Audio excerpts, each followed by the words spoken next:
Kaya ngayong gabi pag-usapan po natin, bago yung ikalawang pagparito ng ating Panginoon Kristo, ano ang sinasabi ng banal na kasulatan? What the Bible says before the second coming of the Lord Jesus Christ. Katulad ng binanggit ko po kanina, ang ating pong Panginoon, maniwala ka o hindi, babalik ang ating Panginoon. Pero sa kanyang pangalawang pagparito, hindi po katulad nung unang niyang pagparito nung siya isinilang sa pagiging sanggol ng katawang tao na ang purpose niya, tubusin ang lahat ng sangkatauhan sa pagkakasala. Kanyang ibinuwis yung kanyang buhay para sa kaligtasan ng mga sasampalataya sa kanya. Yun po yung unang pagparito ng ating Panginoon. Nagkatawang tao, naging sanggol, naging bata, at lumaki, ginampanan yung pagtubos. Pero yung kanyang ikalawang pagparito, ibang pamamaraan yung kanyang gagawin. Sa kanyang pagparito, siya ay paparito ng isang katulad na hukom. Tabak ang kanyang dala. He will judge the people. He will judge every one of us. Paghatol po ang kanyang gagawin. Ngayon, pag pinag-usapan po natin ang pagbabalik ng ating Panginoon Kristo, ito po ay itinala sa banal na kasulatan. Ang Panginoon ay babalik na kung saan personally at makikita ng ating mga mata. Tingnan po natin ang sinabi dito sa Aklat ng Mga Gawa, chapter 1. Simulan po natin dito sa verse 10 hanggang verse 11. Ganito po yung ating matutungayan. At samantalang tinititigan nila ang langit habang siya'y lumalayo, narito may dalawang lalaking nakatayo sa tabi nila na may puting damit. Na nagsasabi naman, kayong mga lalaking taga Galilea, bakit kayo'y nakatayong tumitingin sa langit? Itong si Jesus na tinanggap sa langit mula sa inyo ay paparitong gaya rin naman o gaya rin ng inyong nakitang pagparoon niya sa langit. O, sabi po rito itong si Jesus na tinanggap sa langit mula sa inyo ay paparitong gaya ng inyong nakitang pagparoon niya sa langit. Meaning to say, makikita ng mga tao yung kanyang muling pagbabalik. Isa pa pong talata sa aklat ng Revelation o Pahayag, chapter 1, verse 7. Ganito yung ating mababasa. Narito siya'y pumaparitong nasa mga ablapaap at makikita siya ng bawat mata at nang nagsiulos sa kanya. At ang lahat ng mga angkan sa lupa ay magsisitaghoy dahil sa kanya, gayon din siya nawa. Now, sa pagbabalik po ng Panginoon, katulad ng ating binanggit kanina, personally and visibly, makikita po ito.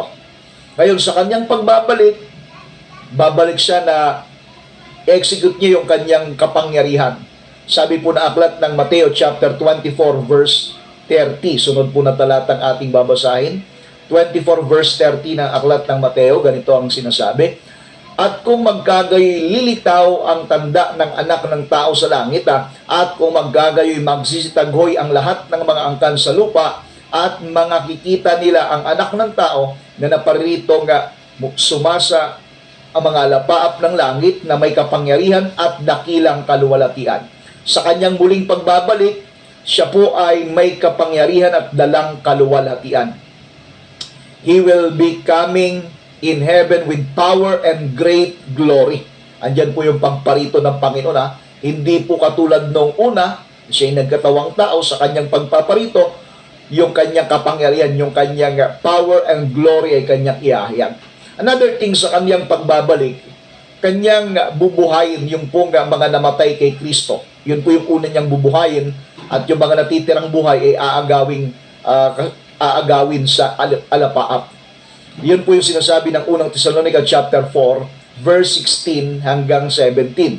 Yan po ang atin pong mababasa. Chapter 4, verse 16 hanggang 17.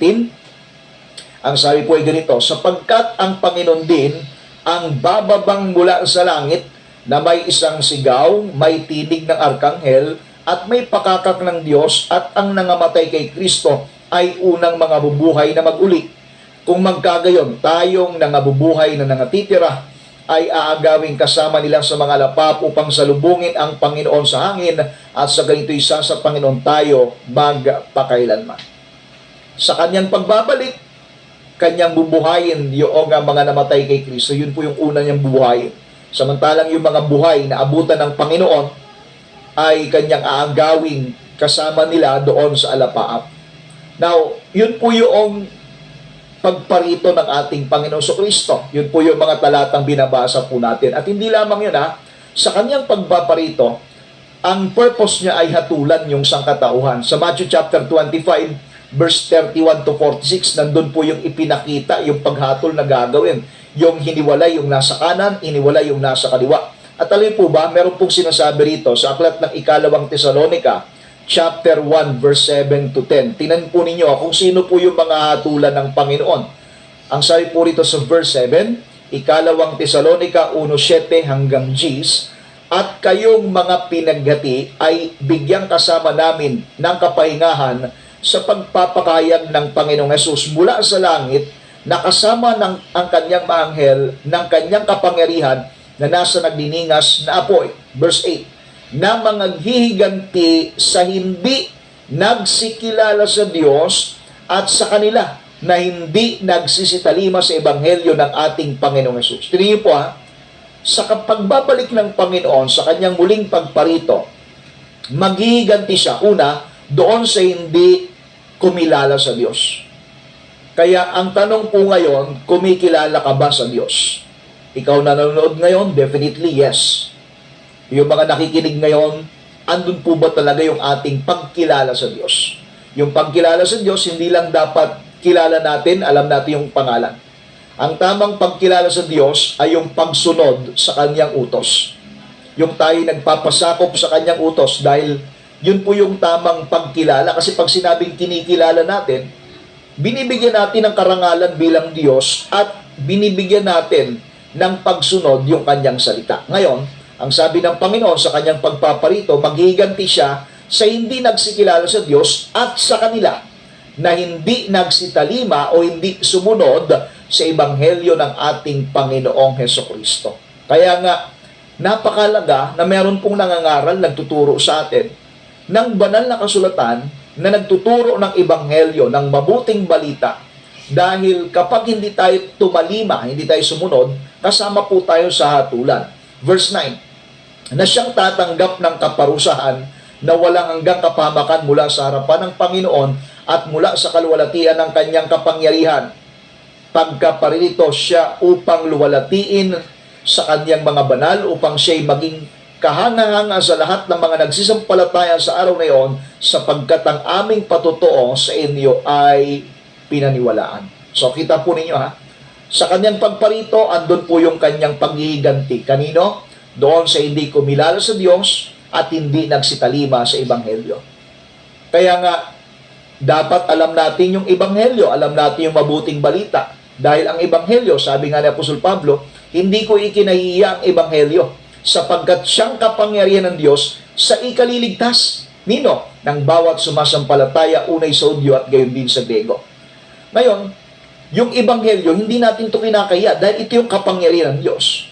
Ngayon, matapos mong pakinggan yung ebanghelyo at hindi mo sinunod, ang sabi diyan, maghihiganti ang Diyos doon sa hindi nagsikilala sa Diyos at hindi nagsisitalima, hindi nagsisusunod sa ebanghelyo ng ating Panginoong Kristo. Kaya nga, napakapalad po natin mga kapatid at mga kaibigan, dahil meron po mga pagtuturo, pangangaral ng salita ng Panginoon. Would you imagine, from Monday to Thursday, andun po yung pangangaral ng salita ng Panginoon. Meron pong mga practical, meron pong mga logical, meron pong mga napapanahon, from all walks of life, kung ano po yung leading ng Panginoon, ipinapangaral po sa atin. Pero ang pinakamahalaga sa lahat ng ito, yung pamamaraan upang tayo'y maligtas.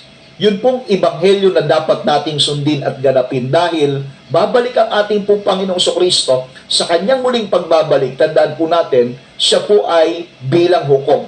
Hatulan niya po ang sangkatauhan. At tandaan po natin ang sinabi ng Biblia, hatulan niya yung hindi nagsikilala sa Diyos at hindi nagsisitalima o hindi nagsisusunod sa ebanghelyo ng ating Panginoong Hesukristo. Kaya mahalagang alamin, kilalanin natin yung ebanghelyong itinuturo ng banal na kasulatan. Dahil katulad ng sinabi ng Apostol Pablo, ang ebanghelyo, ito yung kapangyarihan ng Diyos sa ikaliligtas ng bawat sumasampalataya. Anong ibig sabihin ng bawat sumasampalataya? Yung totoong pagsampalataya, yung pagsunod. Hindi lang ikaw nakinig. Hindi lang yung sinasabi mo sumasang-ayon ka, totoo yung sinasabi mo, pastor. Hindi lang pagsang-ayon doon sa mga napapakinggan mo, kundi yung pagsasabuhay, pagsasagawa ng iyong mga napapakinggang mga pagtuturo at pangangaral. Dahil yun po yung nagpapakita na ikaw ay totoong may pagsampalataya.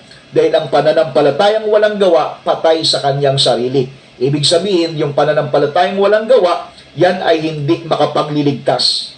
Kaya, yes, nakakapakinig ka, napagpapala ka ng salita ng Panginoon, marami ka natututunan, pero hanggang hindi lang pakinig, hindi lang yan dapat na ikay napagpapala, yung pagsunod ay kinakailangan po nating isagawa sa buhay natin. Ngayon, sa atin pong subject na pinag-uusapan, bago dumating ang Panginoong Kristo, ano yung sinasabi ng banal na kasulatan? Kasi nga, tinalakay natin yung mga talata, ipinahayag, babalik talaga ang Panginoon sa kanyang muling pagbabalik. Yan po, sa kanyang ikalawang pagparito. Pero bago po yung kanyang ikalawang pagparito, ano po ba yung mga sinasabi ng banal na kasulatan na dapat nating maintindihan? Dahil, sabi nga natin, wala pong may tututol. Maniwala ka o hindi, babalik ang ating Panginoong Kristo. Pero ano po ba yung mga makikita natin, maobserbahan po natin sa paligid natin, sa pamumuhay natin, bago yung kanyang muling pagbabalik? Number 1, makikita po natin yung paglago, pag-increase ng kasamaan at ng pagbagsak ng moralidad ng sangkatauhan. Yung increase of wickedness and moral decline. Ang mga tao, sila po ay lumalayo sa tinatawag nating mga makadiyos na pamumuhay o kaya mga ugaling nararapat, nilalayuan po ito at sila ay nakasentro na sa tinatawag nating pangsariling interest ng pamumuhay. Yun yung kailang pagpupursige sa panahon pong ito. Yan po yung mababasa natin dito sa aklat ng ikalawang Timoteo, Kapitulo 3, talatang 1 hanggang 5. Sabahan po ninyo ako sa pagbabasa po ito. Ikalawang Timoteo 3, 1 hanggang 5. Ito po yung unang makikita natin bago babalik ang Panginoon. Ito ngayon yung increase of wickedness and moral decline. Paglaganap, pagtaas ng kasamaan, at yung pagbagsak naman ng moralidad. Ano po ang sabi rito? Datapwat alamin mo ito, na sa mga huling araw ay darating ang mga panahong mapanganib, sapagkat ang mga tao ay magiging maibigin sa kanilang sarili, maibigin sa salapi, mayayabang, mga mapagmalaki, mapagtungayaw, masuwayin sa mga magulang, mga walang turing, mga walang kabanalan, walang katutubong pag-ibig, mga walang paglulubag, mga palabintangin, mga walang pagpipigil sa sarili, mga mabangis, hindi maibigin sa mabuti, mga lilo, mga matitigas ang ulo, mga palalo, mga maibigin sa kalayawan, kaysa mga maibigin sa Diyos, na may anyo ng kabanalan, datapwat tinatanggihan ang kapangyarihan nito, lumayo ka rin naman sa mga ito.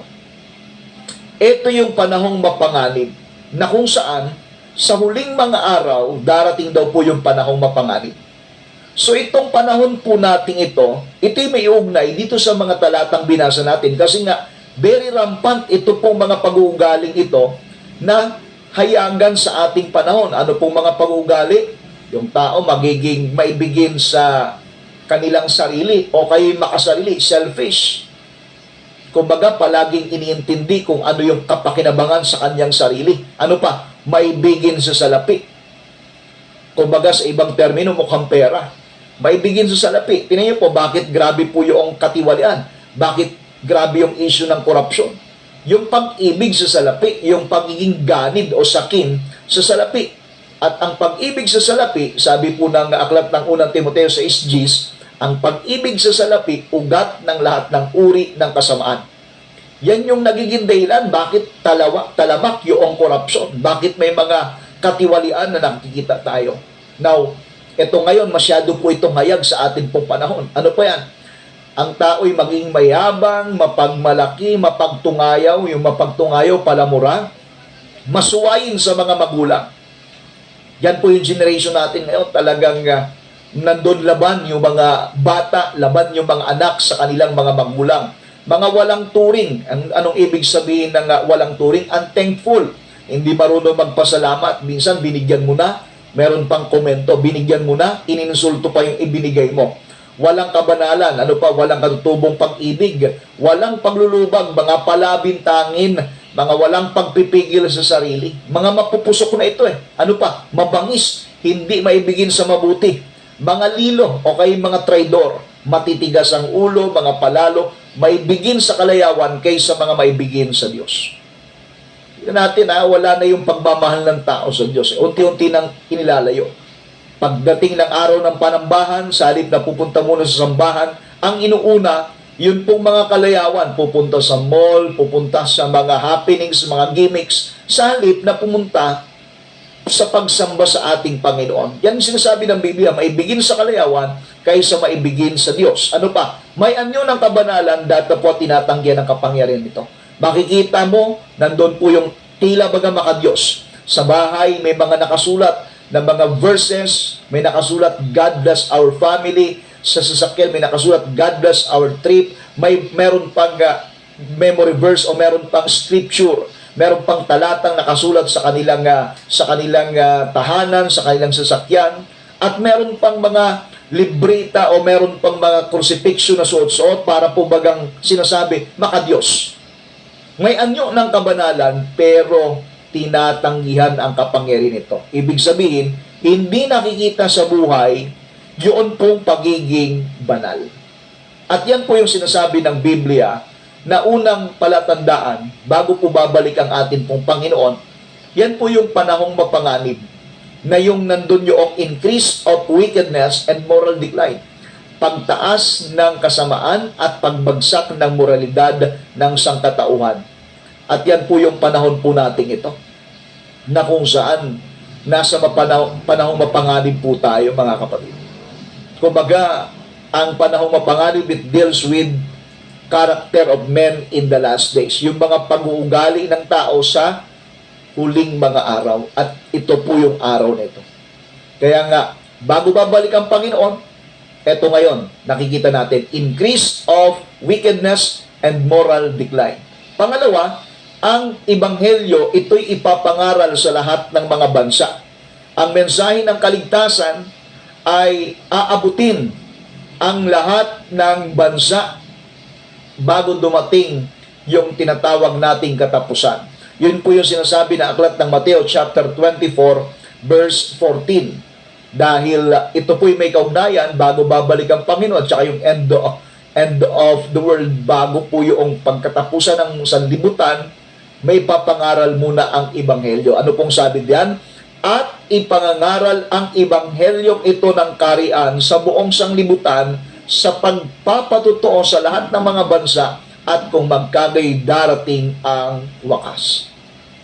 Kaya makikita natin, maobserbahan po natin talagang ang pangangaral ng salita ng Panginoon, talagang ito ay ni-reach out, inaabot po lahat. May pangangaral sa TV, may pangangaral sa internet, may pangangaral sa radio. Kumbaga, lahat po ngayon kumbaga, natatanggal na yung boundary. Maaaring hindi tayo nakakarating physically doon sa bansa ng ibang lugar. Pero dahil sa technology, naabot po sila ng Word of God. Naabot po sila ng pagtuturo, pangangaral ng salita ng Panginoon because of the technology. At yan po yung sinasabi ng Biblia, bago babalik ang Panginoon, bago yung katapusan ng sanlibutan, ipapangaral muna yung Ebanghelyo sa lahat ng mga dako. Kaya, wag po kayo magtaka. Meron po mga pagtuturo, meron po mga pangangaral ng salita ng Panginoon. At salamat po sa Diyos, naabot kayo ng salita ng Panginoon. Naabot po kayo ng mensahero na ipinadala ng Diyos. Naabot po kayo ng pastor, naabot kayo ng mga kapatiran. At yan ay hindi aksidente. Yan ay nakasulat sa Biblia. Bago babalik ang Panginoon, bago ang katapusan ng sanlibutan, ipapangaral muna ang Ebanghelyo. Yan po yung pangalawa. Now, pangatlo sa magaganap muna bago dumating ang ating Panginoon Kristo, andyan po yung paglipana. Andyan po yung pagpapakilala ng bulaang Kristo at ng mga bulaang mga propeta o kay mga ngaral. Marami po ang magkiklaim na inirepresent nila ang Panginoong Kristo at marami ang madadaya. Katunayan, kung alin pa yung kabulaanan, yun pa yung tinatangkilik, di ba? Sabi po ng Panginoon, pumasok kayo sa makipot na pintuan, sapagkat maluwang ang daan. Malapad ang pintuan patungo sa pagkapahamak at marami ang dooy nagsisipasok. Sapagkat makipot ang daan, makitid ang pintuan na patungo sa buhay at kakaunti ang nakasusumpong niyo. Alam po ba ninyo, based po dito sa talatang ito, makikita natin na mas marami po talaga yung mapapahamak kaysa po doon sa maliligtas. Kaya yung dami, hindi po yun basyan ng pagiging totoo. Ang pagiging basyan ng totoo ay yung nakasulat sa banal na kasulatan na kung saan dapat nating sundin at dapat nating ganapin. Tingnan natin ang sinasabi ng aklat ng Mateo chapter 24 verse 24. Ganito po yung ating mababasa. Sapagkat may magsisilitaw na mga bulaang Kristo at mga bulaang propeta at mga papakita ng mga dakilang tanda at mga kababalaghan, ano pat ililigaw kung maari pati ng mga hirang. O, kita po ninyo ha? Lilitaw yung mga bulaang Kristo. Nire-represent di umano ang Panginoon sa Kristo. Mga bulaang propeta, mga bulaang tagapagturo o mga ngaral. Magpapakita ng mga dakilang tanda, mga kababalaghan, ano pat ililigaw, kahit po yung mga nahirang. Okay. Kahit po yung mga nahirang na, kahit mananampalataya, pwede pang pwede pang madaya, pwede pang mailigaw kapag hindi maingat. Kaya nga, sa lahat ng mga mananampalataya, kinakailangan po magpakatibay, magpakatatag sa salita ng Panginoon. Yan po yung pinakapundasyon natin eh. Hindi tayo dapat, kumbaga, mananangan lang sa napapakinggan lang natin o kaya may mga sinasabi lang sa atin. Mas mainam, tayo mismo, meron tayong pinahawakang salita ng Panginoon dahil yan yung stability. Yan po yung pagiging stable po natin, yung Word of God. Yung aral na tinanggap mo ay kinakailangan meron kang sapat na basihan sa banal na kasulatan. Now, pang-apat na nangyayari o mangyayari bago po bumalik ang Panginoon sa Kristo, ito pong mga digmaan, mga banta ng digmaan at yung mga sigalot sa buong sanglibutan. Ito pong mga nagkakaroon ng tinatawag nating digmaan at alitan sa bansa, laban sa bansa. Yan po yung sinasabi ng Matthew chapter 24 verse 6 hanggang 7. Ganito yung ating matutunghayan. At makakarinig kayo ng mga digmaan at mga alingaw-ngaw o banta ng mga digmaan. Ingatan ninyo na huwag kayong magulumihanan. O, sabi ng Panginoon huwag kayong magulumihanan, huwag kayong mataranta, huwag kayong mabagabag kapag nakita ninyo nagdidigmaan yung bansa laban sa bansa. Meron pong banta yung isang bansa doon sa isang bansa. Ang sabi ng Panginoon, huwag kayong magulumihanan, huwag kayong ma-depress, huwag kayong magkaroon ng anxiety. Bakit? Ang sabi po rito, sapagkat kinakailangang ito'y mangyari, datapwat hindi pa ang wakas. O sabi ng Panginoon, kinakailangang ito'y mangyari. Ibig sabihin, hindi po talaga natin maiwasan yan eh. Sabi ng Panginoon, kinakailangan. Dapat talagang mangyari ito. Bakit? Katuparan ng sinabi ng banal na kasulatan. Now, ano pong sabi ng verse 7? Sapagkat magsisitindig ang bansa laban sa bansa at ang kaharian laban sa kaharian at magkakagutom at lilindol sa iba't ibang dako. Sa English translation, for nation shall rise against nation, and kingdom against kingdom, and there shall be famines, and pestilences, and earthquakes in diverse places. O, tingnan po ninyo, magkakaroon ng digmaan, bansa laban sa bansa, kaharian laban sa kaharian, magkakagutom, magkakaroon ng salot, at lilindol sa iba't ibang dako. Verse 8, datapwat ang lahat ng mga bagay nito ay siyang pasimula ng kahirapan. Nagpapasimula pa lang yung kahirapan. Kinakailangan mangyari ito, sabi po ng Panginoon sa Kristo. So, ibig lang sabihin, ito po ay tanda. Mahigit 2,000 taon na nakakalipas, na isulat po ito sa Biblia, at nakikita natin, ito na po yung katuparan, ito na yung kaganapan. Ibig sabihin, totoo ang salita ng ating Panginoon. Kaya lahat ng ating pong mga nakikinig ngayong gabi, lahat po ng mga nanonood, kung nais nating maging sigurado sa tinatawag nating kaligtasan. Hindi tayo dapat hihiwalay sa sinasabi ng banal na kasulatan. At hindi tayo dapat magkakaroon lang ng sarili nating pananaw o opinyon.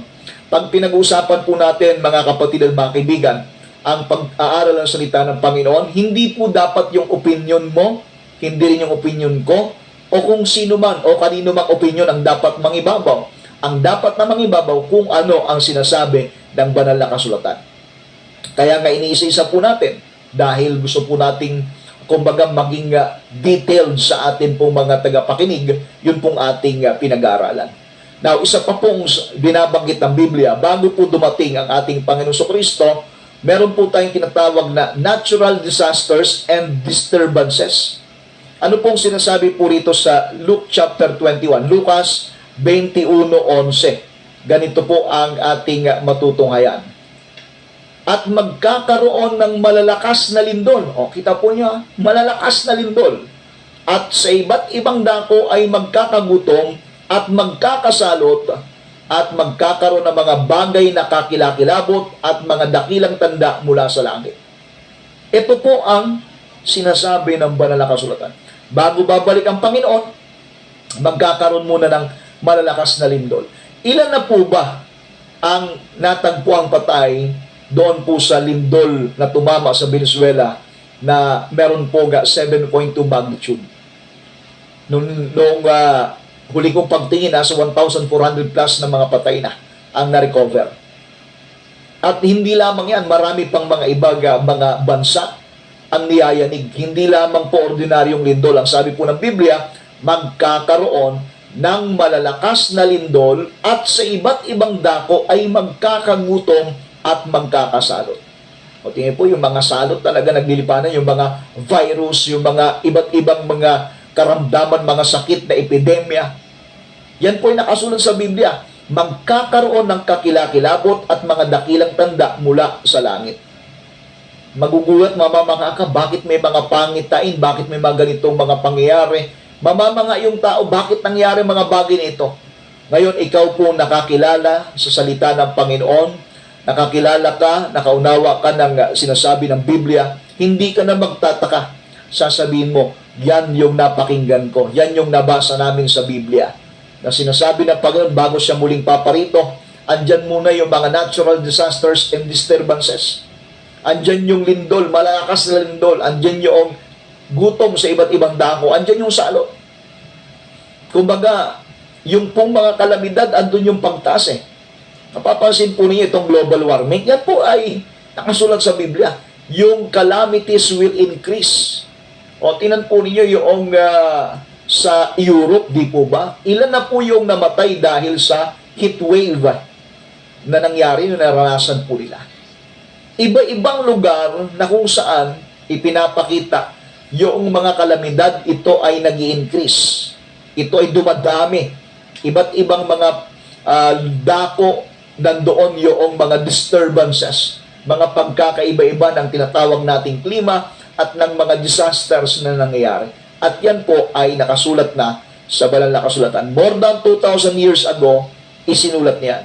Ngayon, hindi ka pa ba maniniwala, hindi ka pa ba sasampalataya na ang banal na kasulatan ay totoo?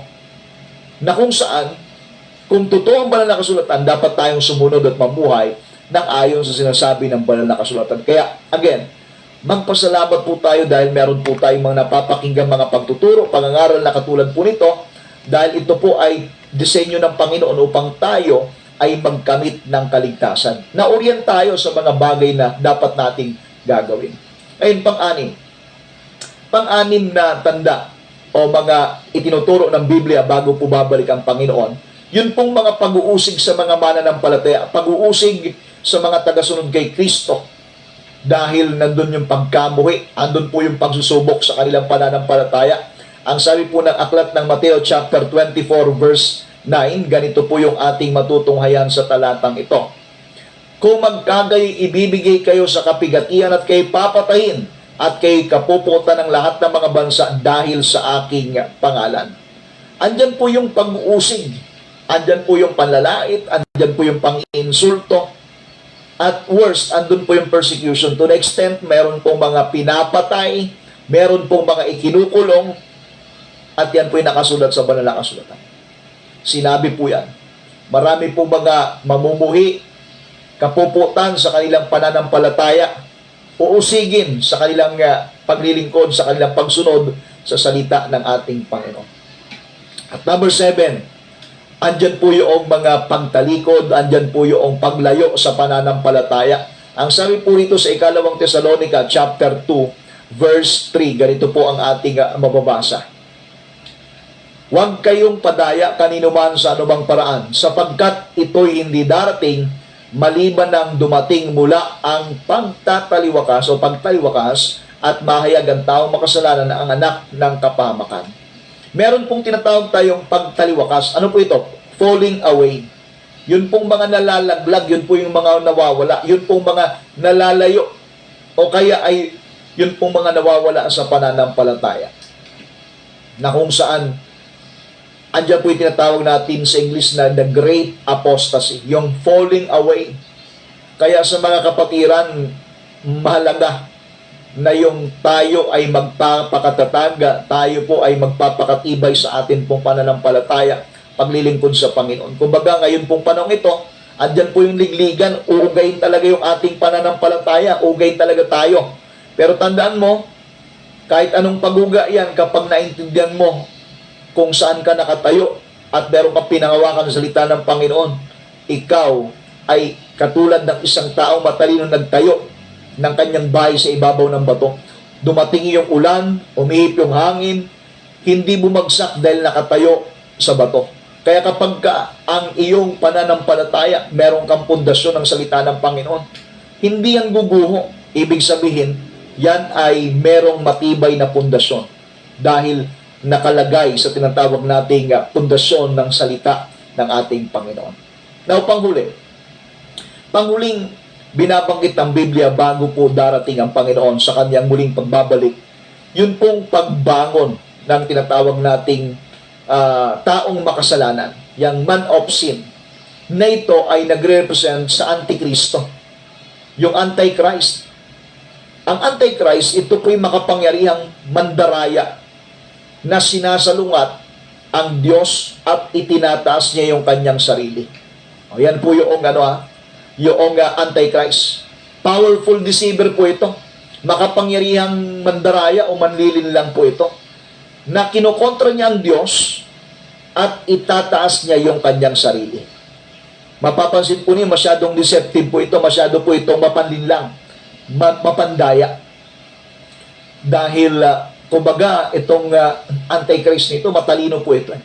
Pero po, pag ikaw ay mananampalataya, meron kang spirito ng Panginoon, madidiscern mo yan.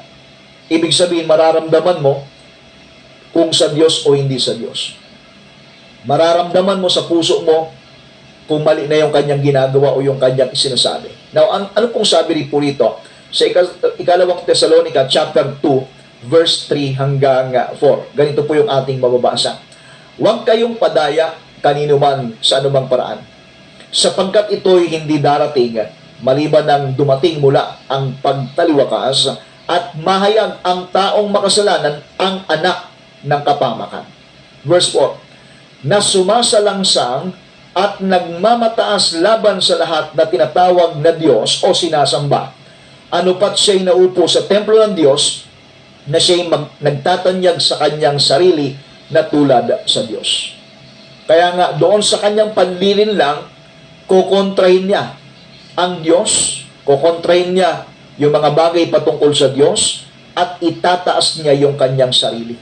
Itatanyag niya yung kanyang sariling tulad sa Diyos. Ibig sabihin, ipinapakita niya na siya yung dapat sundin, siya yung dapat masunod, siya yung dapat sambahin. Yan po yung gawa ng Antikristo. Now, bakit po natin tinalakay ngayong gabi? Ito po mga mangyayari, magaganap, bago po babalik ang ating Panginoon Kristo. Ito pong mga signs na ito pong mga tandang ito po ay ibinigay hindi upang tayo po'y matakot. Alam po niyo, napakapalad nga natin dahil advance, nabanggit na, advance, andyan na po sa Biblia, sinabi po ng Biblia kung ano pong mangyayari sa future. Ngayon, ipinakita na ng Panginoon yung dalawang daan na lalakaran po natin. Daan patungo sa buhay na walang hanggan o daan patungo sa kapamakan. Inilatag na ng Panginoon. At ito ngayon, pinag-aralan natin na kung saan yung mangyayari sa inaharap, binanggit na sa Biblia. Kaya nga, napakapalad po natin dahil meron pong pagtuturo, pangangaral, upang nang sa ganon, susunod tayo sa ikabubuti, susunod tayo patungo sa kaligtasan at buhay na walang hanggan. Hindi tayo aayon papunta doon sa kapamakan. Kaya nga, ito pong pag-aaral na ito ay upang tayo ay makapaganda, upang tayo po ay maging tapat at magkaroon tayo ng tinatawag nating spiritual alertness. Maging alert po tayo dahil nasa oras at panahon po tayo ngayon. Alam po ba ninyo, marami po nagtatanong, Panginoon, kailan ka ba darating? Ano ba yung petsa? Ano bang taon? Alam po niyo sa Biblia, hindi po sinabi yung eksaktong petsa, hindi sinabi yung eksaktong panahon. Hindi po yun. Kaya lahat ng mga nag-attempt, lahat ng mga nangahas na magbanggit ng petsa kung kailan babalik ang ating Panginoon, automatically yan po ay kabulaanan. Dahil wala pong nakakaalam ng araw at oras ng pagbabalik ng ating Panginoon. Wala pong nakakaalam po yan eh. O, sabi nga ng banal na kasulatan, walang nakakaalam ng araw at oras. Sabi po ng Matthew chapter 24 verse 36. Ngunit, tungkol sa araw at oras na iyon, walang makakaalam kahit ang mga anghel, kahit ang anak, kundi ang ama lamang. O, walang nakakaalam ng araw at oras. Kaya kung merong mga ngaral, nagsabi ng araw at oras, nagsabi ng petsa, automatically, bulaan po yan. Hindi yan totoo kasi sinabi ng Biblia, walang makakaalam ng araw at oras. Ang ipinalam sa atin, yung pong mga palatandaan bago siya dumating. At ito na nga ngayon, halos lahat po ng mga palatandaang binanggit po natin kanina ay nangyayari na. So meaning to say, napakalapit na ng pagbabalik ng Panginoon. Kung itutuloy natin yung verse 37. At kung paano ang mga araw ni Noe, gayon din naman ang pagparito ng anak ng tao. Meron pong pagtutulad eh. Kung paano daw po sa panahon ni Noe, ganon din po yung pagbabalik ng anak ng tao. Sapagkat gaya ng mga araw bago nagkagunaw, sila'y nagsisikain at nagsisiinom at nangag-aasawa at pinapag-asawa hanggang sa araw na pumasok si Noah sa daong. At hindi nila nalalaman hanggang sa dumating ang pagunaw at sila'y tinangay na lahat, ay gayon din naman ang pagparito ng anak ng tao. Usual lang, pangkaraniwan lang sa mga tao. Kumbaga nagsisikain, umiinom, nag-aasawa, pinapag-asawa. Usual lang po na common days lang hanggang sa pumasok si Noe sa daong. What does it mean? Ibig sabihin, napakalaga ng ating paghahanda. Kaya ang sabi po ng verse 42, mangagpuyat kayo sapagkat hindi niyo nalalaman kung anong araw paririto ang inyong Panginoon. Verse 44, kaya nga kayo'y magsenda naman sapagkat paririto ang anak ng tao sa oras nang hindi niyo iniisip. Kung hindi natin alam ang eksaktong araw at oras o petsa ng pagbabalik ng Panginoon, meron tayong pwedeng gawin. Ano po yun? Maging handa tayo sa bawat oras at bawat panahon. Tanggapin po natin ang Ebanghelyo, tanggapin po natin ang ating pong Panginoon Kristo upang tayo'y makasiguro sa panahon na tayo po ay haharap sa Kanya. Pagharap natin sa Kanya, sasabihin po sa atin ng Panginoon, magaling, mabuti at tapat na alipin. Dahil tayo po'y sumunod sa Kanyang salita, sumunod tayo sa Kanyang kalooban. Kaya, meron pong ganitong pagtuturo, pangangaral, upang tayo po ay maihanda sa pagharap natin sa Panginoon. Dahil in-advance na nga po sa atin, ipinahayag sa atin yung mga bagay na dapat nating malaman bago pa mangyari. Kaya nga, ikaw ngayon yung magpapasya, kaibigan at kapatid. Gusto mo bang maligtas? Of course, lahat po ng mga nakikinig po sa atin, lahat po nanonood ngayong gabi, naghahangad ng kaligtasan. Ang kaligtasan, hindi lang yung wala kang kagalit, wala yung, hindi lang yung ikaw ay walang inaapi, hindi lang yung ikaw ay mabuti ang pakikito, mabuting tao, hindi lang po yun. Ang kaligtasan, tandaan niyo po, ginampanan niya ng Panginoon Kristo. Ibig sabihin, kung nais mong maligtas, kinakailangan mong sumunod sa kung ano yung sinasabi ng banal na kasulatan. Tanggapin po natin ang Panginoon Kristo sundin po natin ang Ebanghelyo upang tayo po ay magkamit ng tinatawag nating kaligtasan. Lord,